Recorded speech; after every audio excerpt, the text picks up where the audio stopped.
Good evening po sa inyong lahat, mga istarkada natin dyan, mga katinga. This is M1 Star Dai TV and welcome back to my YouTube channel.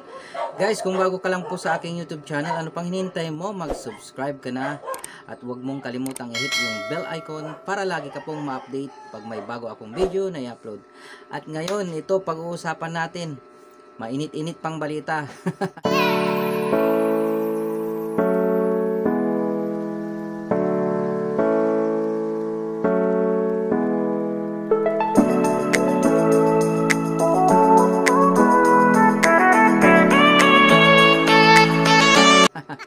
Ano nang nangyari, Rappler? Ayan, no?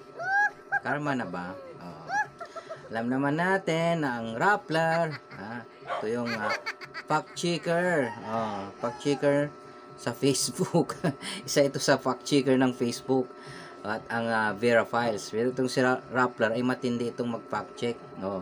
Basta patungkol sa mga Marcos ay talagang pinafact-check niya. At isa ako doon sa mga na-fact-check nito. Dahil yung mga sinishare ko na about sa Marcos ay talaga namang pinak-check nila din. Ang aking Facebook ay talagang na-block na po. Hindi ko na mabawi dahil sa kanila din. Ang nangyari. Dahil din sa nangyari na yung mga pag-share ko. At nakita ko nga rin na yun sa pinagre-report po nila. Siyempre mahilig din po akong mag-share ng history about sa Marcos. Paano masabi? Ayun. So ito na. Hindi na po sila pinayagan ng SEC, Talagang tuluyan na po silang ipapasara ang Rappler na bias online media.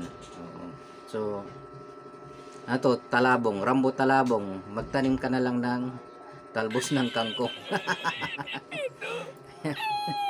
So, ang sabi dito, dito sa Inquirer.net, SEC has ordered Rappler shutdown, says CEO Risa. Ayan. Oh my God! Wow! Sabi niya.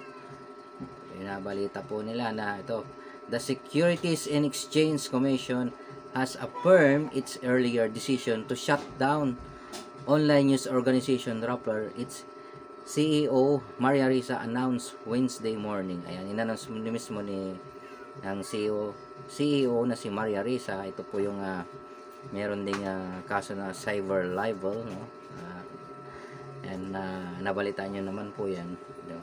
So ito yung Reyna ng Kapit Newsan.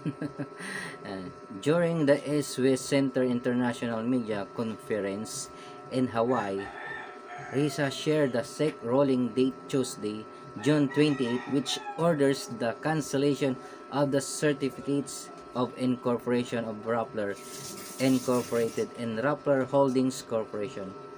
Alam naman po natin sa ating batas na kailangan ang mass media po ay 100% na Pinoy, na nagmamay-ari ay Pinoy. So ito, hindi sila nakapasa po sa SEC dahil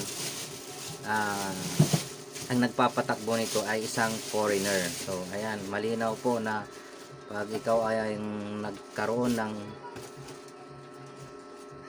media network ay kailangan ikaw ay 100% na Pinoy. Yun po yung sa ating saligang batas. Kaya ito, at isa na rin ito sa patunay na talagang ang korte ay hindi niya pinapayagan yung mga ganitong foreign media na talagang dinudungisan ang ating bansang Pilipinas, at patuloy po nilang pinapalaganap ang mga fake news. Sinisiraan po nila ang gobyerno. Wala po silang ibang binalita kundi negative sa gobyerno. Hindi po sila nagbabalita ng maganda para sa gobyerno. Puro negative po yan. So ayan, karma ninyo, Rappler. So hanggang dito na lamang. Rappler, RIP na lang sa'yo. So thank you so much. Nakahabol pa bago